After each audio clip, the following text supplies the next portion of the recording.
ઝાલાવાડ પંથકમાં નર્મદાના નીર આવતા કૃષિ ક્ષેત્રે જિલ્લાનો વિકસિત જિલ્લા તરીકે ગણના થવા લાગી છે. અનાજ, કઠોળ જેવા પાકોની સાથે સાથે હવે ઝાલાવાડના ખેડૂતો બાગાયતી પાક તરફ પણ વળ્યા છે. ઝાલાવાડમાં અંજીર, દ્રાક્ષ તેમજ અન્ય ફળ પાકોનું વાવેતર કરવાની સાથે કચ્છની જેમ ખારેકનું પણ વાવેતર થઈ રહ્યું છે.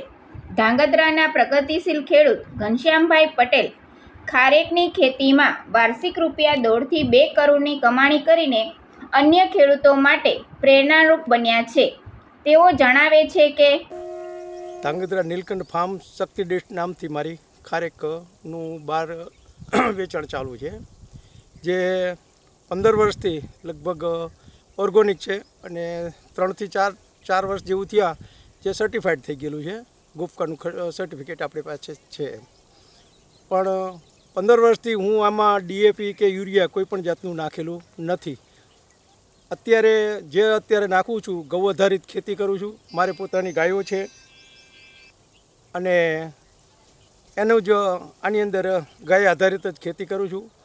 જે ડ્રીપ દ્વારા હું એનું લિક્વિડ જે છે એ ગૌમૂત્ર છે, જીવામૃત છે, ગૌમૃતનું બેક્ટેરિયા છે, એ બધું જ ફિલ્ડની અંદર આપું છું. મારે 5 બોર છે. 5 બોર ઉપર ઘનશ્યામભાઈ પટેલે અંદાજે 100 વીઘા જેટલી જમીનમાં 2500 જેટલા દેશી ખારેકના રોપા, 350 ઇઝરાયેલ ખારેકના રોપા, 70 કેસર કેરીના અને 270 જેટલા લીંબુના રોપાનું વાવેતર કર્યું છે. રાસાયણિક ખાતરને બદલે પ્રાકૃતિક અને ગાય આધારિત ખેતી કરતા ઘનશ્યામભાઈ બેંગ્લોર, ચેન્નઈ, હૈદરાબાદ, મુંબઈ, કલકત્તા જેવા શહેરોમાં ઓર્ડર પ્રમાણે ફ્લાઇટ મારફતે વેચાણ કરે છે.